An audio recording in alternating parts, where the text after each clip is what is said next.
Gentlemen, how we doing? Fired up! Fired up? Fired up. I can feel it. I can see it.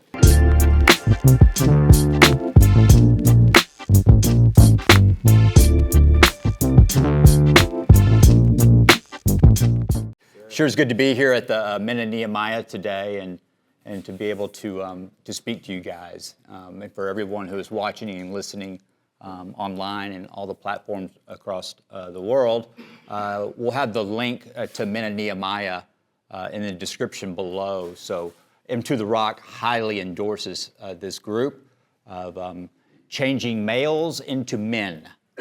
Changing males into men. And that is our crisis today, is the missing man. We got a lot of males, but we don't have many men. And I'm seeing it firsthand that right before my eyes, men being created, reborn, redemption, and accepting the role as the way God defines the role of a man, not the world, right? And so I'm really excited to be a part of this. So make sure you click on and subscribe and share this out to everybody so we can get the word out of how great Men of Nehemiah is. So recently we've had a family member that has been tangled up in the world of addiction and the famous word relapse. Relapse. We hear that a lot in recovery. But relapse happens to everyone because everyone is an addict. Everyone is. What is addiction? Let me tell you what addiction is. Addiction is the street name for spiritual stronghold, false idols. That's what addiction is. It's a street name. Addiction is a person, place, thing, and here's the scary one, gentlemen, or a thought that becomes my source. That becomes my source. So that can be anything visible, because my entire life I was chasing visible things to try to fix my invisible problems. Can you relate to that? And so for us, it was everything, and drugs and alcohol have a huge stigma with it because of our behaviors are so visible and bizarre, and our consequences are so visible and bizarre. An overeater, I've never done time with an overeater. I've never done time with a shopping addict or someone who's addicted to social media, their phone, pornography, sex, gluttony, right? So we're all addicts. But thank God my consequences were so severe that I was stripped to my knees to realize that God was all I had because He was all I need. Amen. He was all I needed because He was all I had. I said that wrong. God was all I needed because He was all I had at that time while being incarcerated after 27 mugshots. And as a result of the spiritual awakening, I turned my life over to Christ, and it's never been the same since. I was reborn, okay? But once I become reborn, I can't go run out and start churches and rehab centers and be a leader in the community until I can answer the question, why do I do the things I do? And I see people in this community in the Christian world, I see people in the community of the recovery world who constantly relapse, and I recognize it. Why do I recognize it? Because I did it. I recognize these behaviors because I did it. So today, I am going to take an opportunity, a situation that has just recently happened, and I called Melinda, and I said, I want to come speak to the men about relapse. What is it? Why do we do it? Who in here has relapsed? Right. And we don't know why. Right? We're locked up, had needles in our arm. It's like, how did I get here? How did I get here? And when I recently visited this family member, beating himself up, shame. How'd this happen? The noise was going. The noise was going. You know what I told them? I said, you got a lot of recovery. You just got a new date. That's it. Come on. We got you. We got you. And then I started processing, because today, gentlemen, I look at life through God's perspective, not the world's. My mission is not to influence others or to be popular or to be a celebrity. God's not interested in that. He wants servants. I want to help you men through my experiences to look at life today through God's perspective, not the world's. Not the world's. Because the world's perspective got me locked up.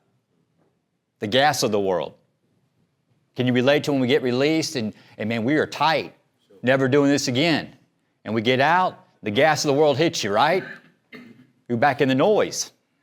We get right back in the noise and we relapse. Why?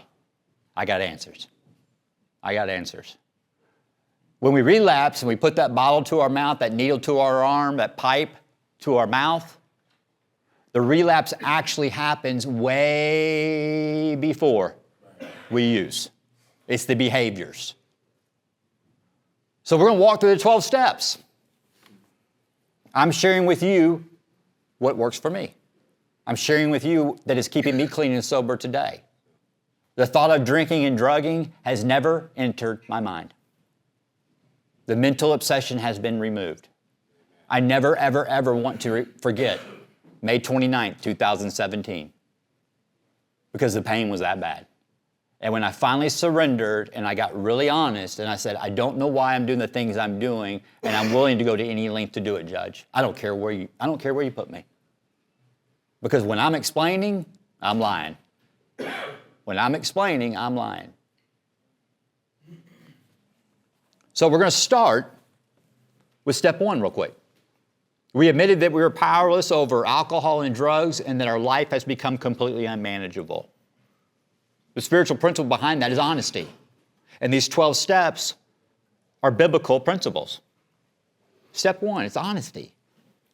Now, I admitted that, step 1, and I was still getting drunk and high. But the true honesty for me was to simply say the words that we don't want to say. I don't know. Put that in your vocabulary. It's okay to say that. I don't know why I'm doing this. That's what we admit. That's real honesty. Because our whole life, we've been watering the leaves on the tree, wondering why the tree is dying. We're not getting to the root. We're going to get to the root. Now, you cannot do this alone. You have to have a male mentor or sponsor to walk you through these steps that can relate to you. Because when we do this alone, we're going back to prison. We're going to drink and use. We're going to relapse. Step 2, came to believe there's a power greater than ourselves to restore us to sanity. That's hope. That's hope. We start feeling hope. When you get in here and it's a connection and it's a community, and when y'all are sharing, and as I'm sharing here, I can see it already, because when I share things, and I'm not speaking, the Spirit's speaking. If I speak, we're going to penitentiary. The Spirit's speaking, and that's called, we're connected. I feel safe. And this is what this looks like, this step, right here. When someone is sharing and being brutally honest, transparent, what happens in the room? Everybody's doing this. You see that? Everybody's doing that. That's a power greater than ourselves to restore us to sanity. What is insanity? The definition. The definition of insanity is doing the same thing over and over, expecting different results, right? That's not the definition. That is not the definition. That's the dictionary definition. Let me give you my definition. Insanity is doing the same thing over and over, knowing what the result's going to be. Knowing this ain't going to end up good. Right? That's insanity. This applies to everyone. 3. No, go back. Now we feel some hope. We're detoxing, we're connecting with a group, and we've got this feeling of hope. It feels good. It's finally this feeling that we've been trying to get with alcohol and drugs.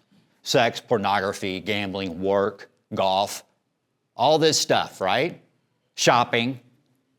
all this stuff that we've been trying to get, now we got some real hope. And this is very dangerous.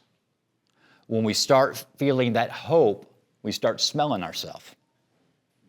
We start telling ourselves, you know what? I got this. And we start this really good feeling. And it even gets better because we go to step 3 and we make a decision to turn our will and life over to the care of God as we understand Him. And in this room, our God of our understanding is Jesus Christ. Amen? Amen. Okay, we got it. It's really happened. It's really happened. Now we feel even better. And we skip over 4 through 11 and go straight to 12. Having had a spiritual awakening, we spread this message to others. We go start nonprofits. We go open up treatment centers. We become national motivational speakers. We're leaders in our church and in our community. And this whole topic that I'm talking about goes to everyone out there for the new believer.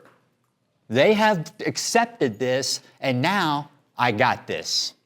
And what happens is all of our resentments and all of our anger have been pushed down. We haven't addressed them. So we go out there and we start saving the world. I call it the step 1, 2, 3, 12 program. And we're out there and we're saving the world, and it feels good, but then someone says something about us. Someone will post on a show, you're a fake, okay? And it gets in our head. We get in fear. And if we don't do anything with the feeling of fear, it turns into a resentment. And if we don't do anything with the feeling of resentment, then it turns into anger. And if we don't do anything with the feeling of anger, it turns into rage. If we don't do anything with the feeling of rage, it turns into isolation. And if we don't do anything with the feeling of isolation, it turns into paranoia. As believers. But we're smelling ourselves. And we have no tools on how to process fear. Prayer, yes. Okay? But God has given it to us. So what do? We go to step 4. The reason why we do step 4, it's a moral inventory on ourselves. And because we've done step 3 correctly, have you ever heard anybody said the dreaded 4th step? Oh, I got to do a 4th step. All right? You said that? You got the wrong God. Really. You got to get right with Christ, because why would Christ take you into a moral inventory to make you feel bad? No way. No way. We run into step 4 to take an inventory. We are excited, ready, to see what you're good at. To see what you're good at. Because a lot of our character defects are our greatest assets. Let me give you an example. My biggest character defect was this mouthpiece. I could out-spitbox anybody. I mean, I won more fist fights without throwing a punch. Okay? I closed a lot of big real estate deals. Hustle. Heard the word hustle? Got that hustle on? That was my biggest character defect. But as a result of working all the steps in order with a sponsor, okay, I realized that character defect became my greatest asset. Because what comes out of this mouth comes from there, not here. And if it comes from here, I recognize it. If it comes from here, I recognize it. And what is that? Relapse behavior. Okay? And after I do step 4, guess what happens as a result of that? That feeling after 1, 2, and 3, my faith gets bigger. Wow, that was easy. I got this all out. I got this all out and telling it to another man. And guess what? He did it too. He did it too. But we also make a list of resentments. And number 1 on that list of resentments, you put your name. That's the first one. When we have a resentment, it's because we played a role in it.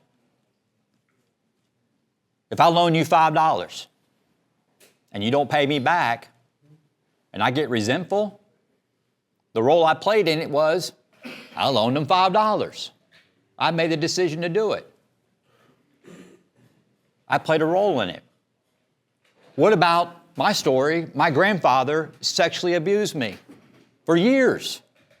He was a cop. Abused me. I played a role in that? I did. I played a huge role in that. And let me tell you what it is. I chose to hold on to the resentment. Matthew 6:14-15 says, when you forgive the ones who have hurt you, harmed you, when you forgive those, Matthew 6:15 says, I'll bless your game. Because when we release that, God can use us to move towards our destiny. Because if we don't, He can't use me. It blocks me from God. Because if He were to bless me, I would stuff the resentment down like bubble gum, chew the sugar out of it, and there's the resentment. That's not a loving God. But when I did that, and in my story, I did that, you know what happened? They came over the speaker, and literally, the first time ever, I was set free. They said, you're free. 2 years early. It was a technicality, paperwork error. No, it wasn't. God set the bond. He gave Jesus the key, and He put it in the lock and opened it up and says, go walk. And here I am. Never, ever, ever. When I was locked up, I didn't have a business plan. This was never in my cards. Sometimes it still isn't. But this is what He told me to do. So we find out our resentments. Now, some people say, I don't have any resentments. After step 1, 2, and 3, I found the Lord. You did. I believe that. I don't have any resentments. Okay? Let me ask you this. I want you to make a list of everyone who owes you an apology. Oh, I can do that. And they get done. The list is this long. And I said, there's your resentment list.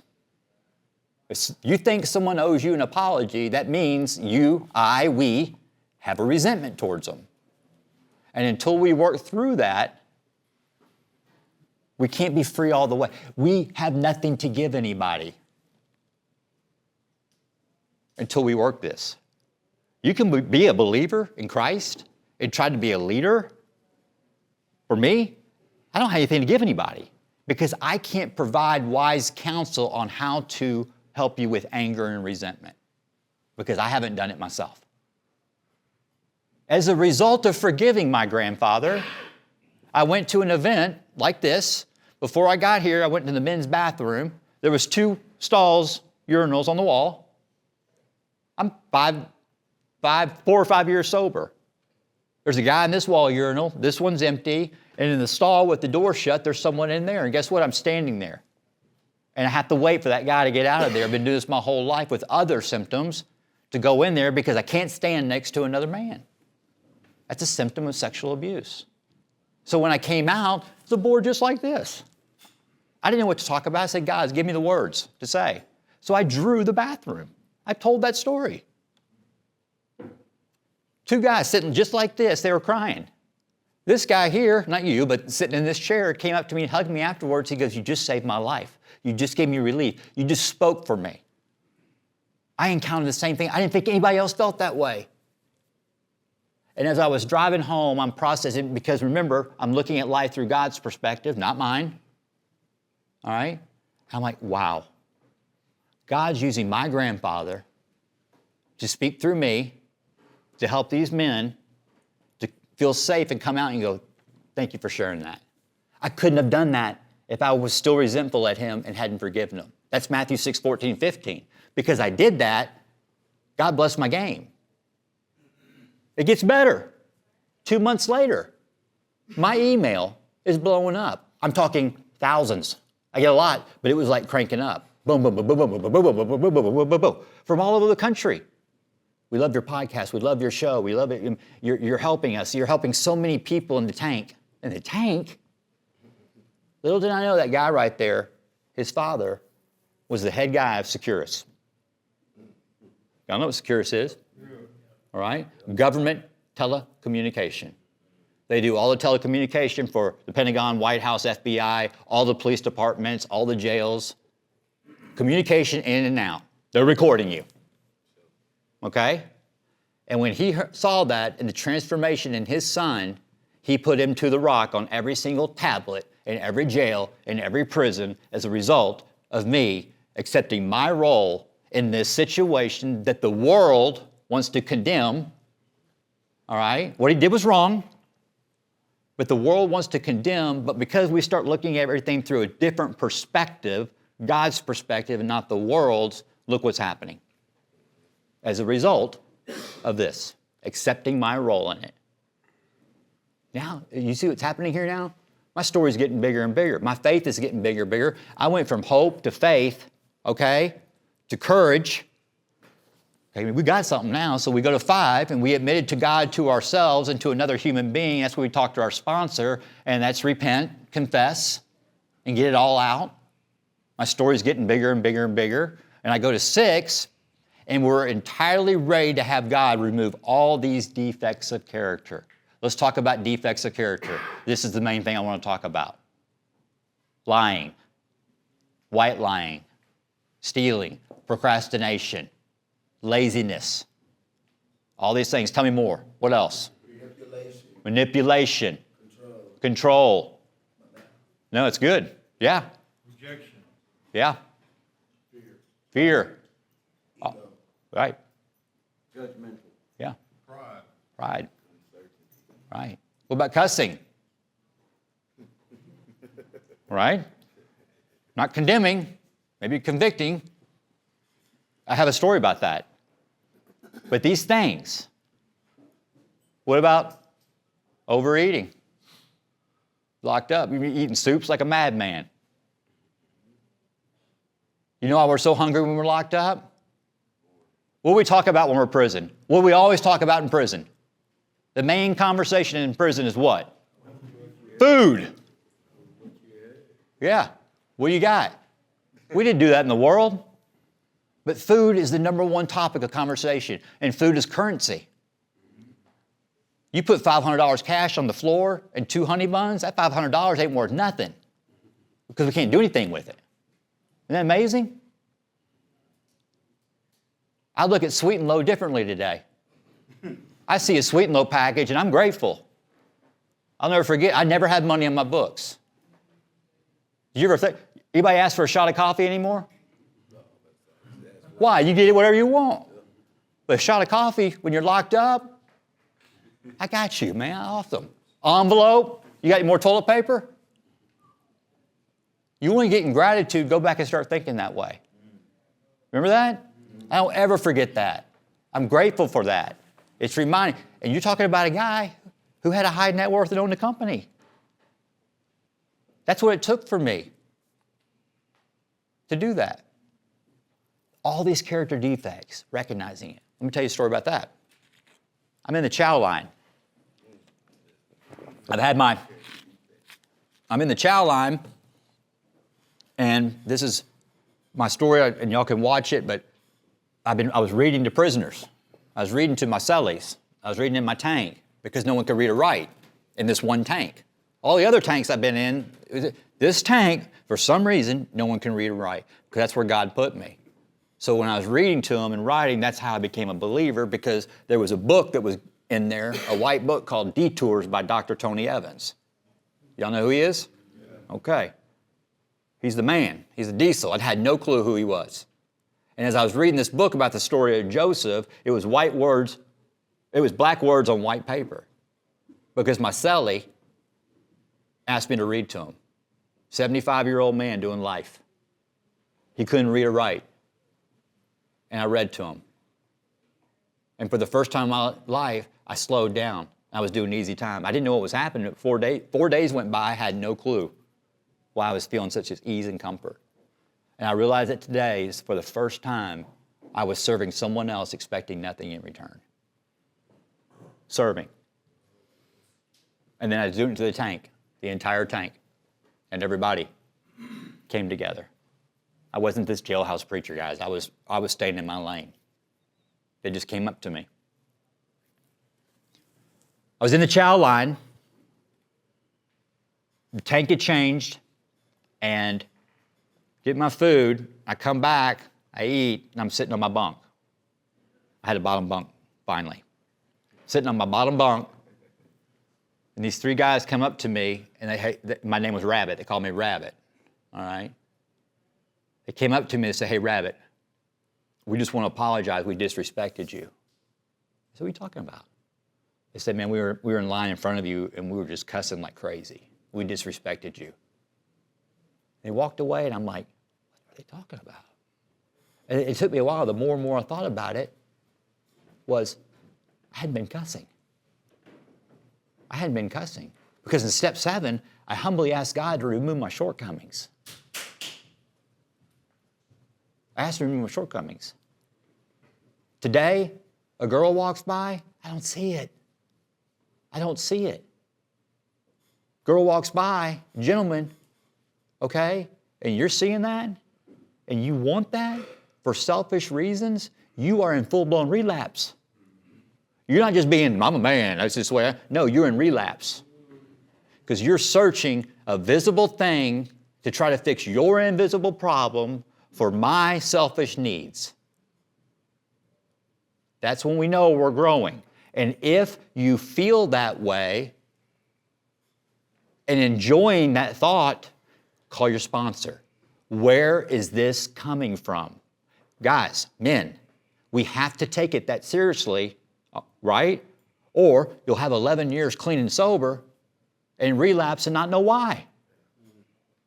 Because these little ants, it's not the elephants tearing up the landscape that bother us, it's the ants.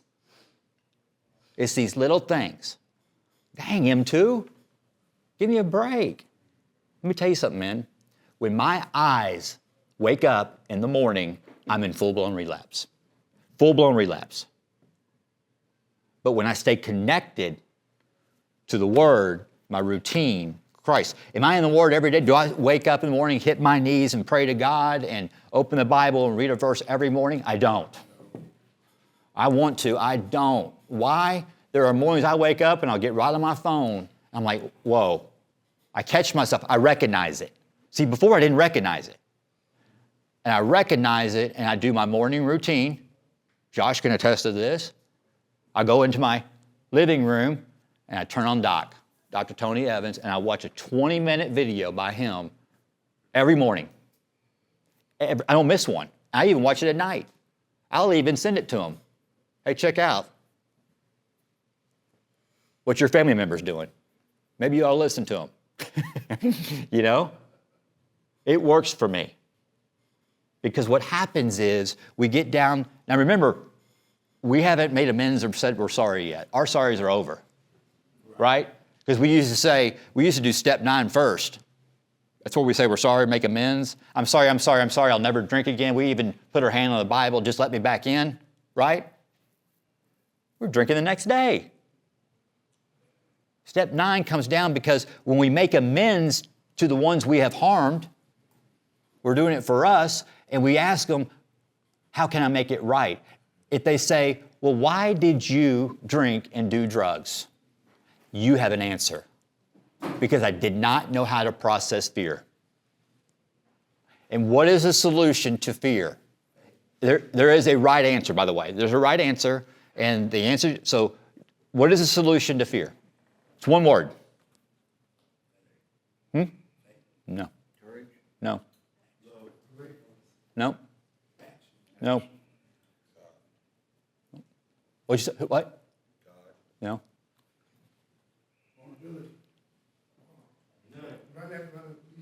What is the solution to fear? When I'm in fear, all right, I'm going to give you the answer. Okay? Because we're complicated people, right? The answer, the solution to fear is to talk about it. That's the answer. We got God. We got to talk about it. We got to get deep.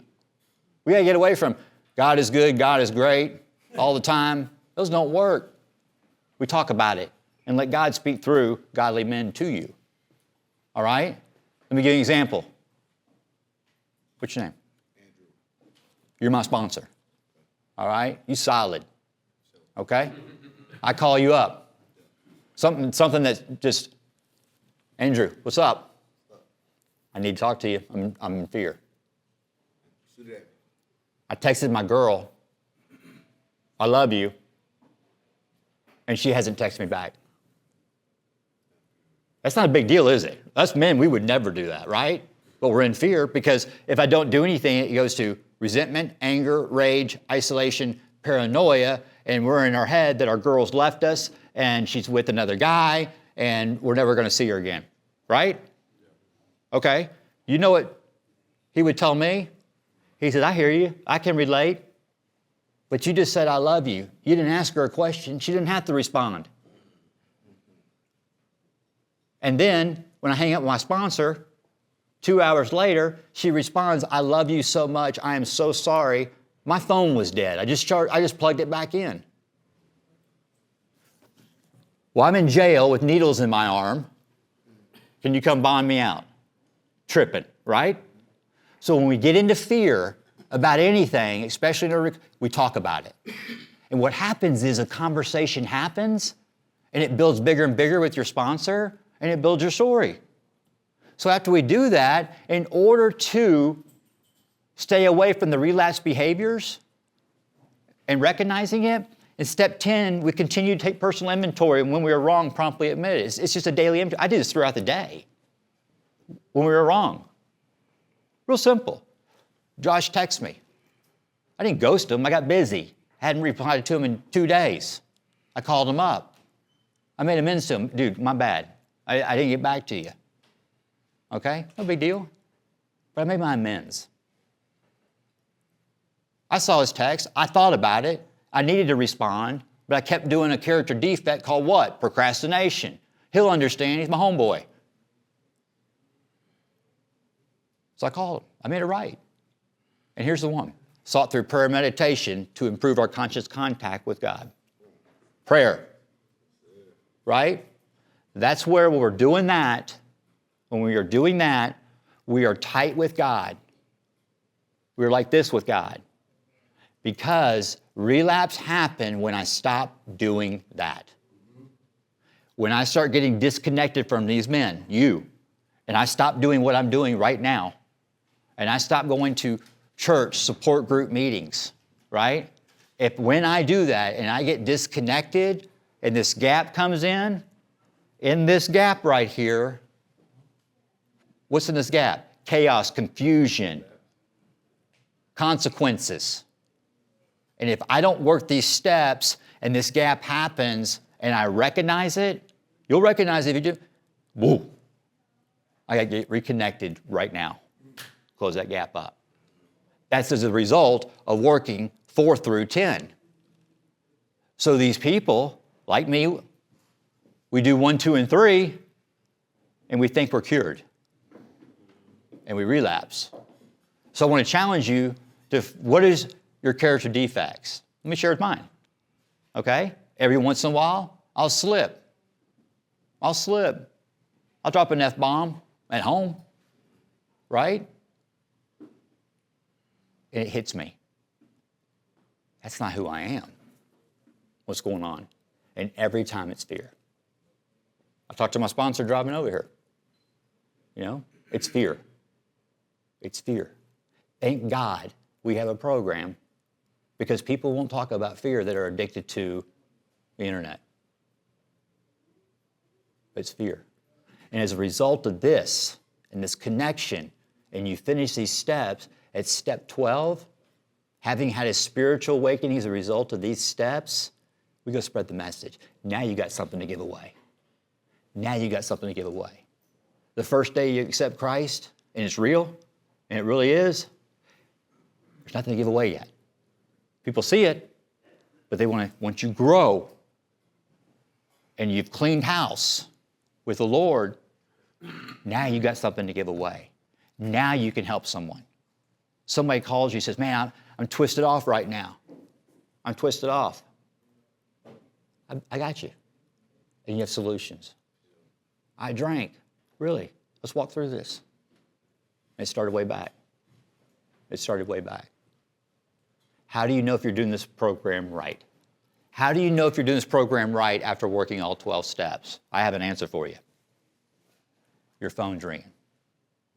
People want you to talk. People want to hear from you. Because there's a lot of people, a lot of men out there that are praying, God, please please make this go away. I don't ever want to feel this way again. Ever. You think God's going to send a guy who's only done step 1, 2, and 3? You think he's going to use that to go spread his message? So when my phone's not ringing and people aren't asking me to do stuff, and I've learned looking at life through God's perspective today, I got my feelings. I talked to my sponsor. Guess what? I hadn't talked to him in 3 days. I was into self. Pour me, pour me. Pour me a drink. Right? Yeah. I was into myself. I was thinking about me. Me. And when I was doing that, guess what God did? He cut the line. He says, I got people, they really want help. I'm not sending them your way, M2. And that's what I recognized. So when I'm in the middle, on the beam, doing this deal, and so when that happens, I get re-engaged. And guess what that gap is like now in my life today? About that big. Because I recognize it immediately. Recognize it. If I have a thought that I want to share with someone, Melinda, I have an idea, it's like, hey, Melinda, I got this deal working and I'm thinking this, as opposed to saying, hey, I got a chance to speak at this deal. What do you think about it? But then I start thinking, hey, Melinda, I can speak at this deal. There's going to be 100,000 people there. They're going to do this and woo, woo, woo. And I'm doing that in my head, and I start believing it. I don't know who's going to be there. As a matter of fact, they haven't called me yet. That's relapse behavior, and I catch it. Why am I doing that? I'm out in the world. I'm in here. I'm not up there. Men, I do it. I still do it, but I recognize it. Any questions?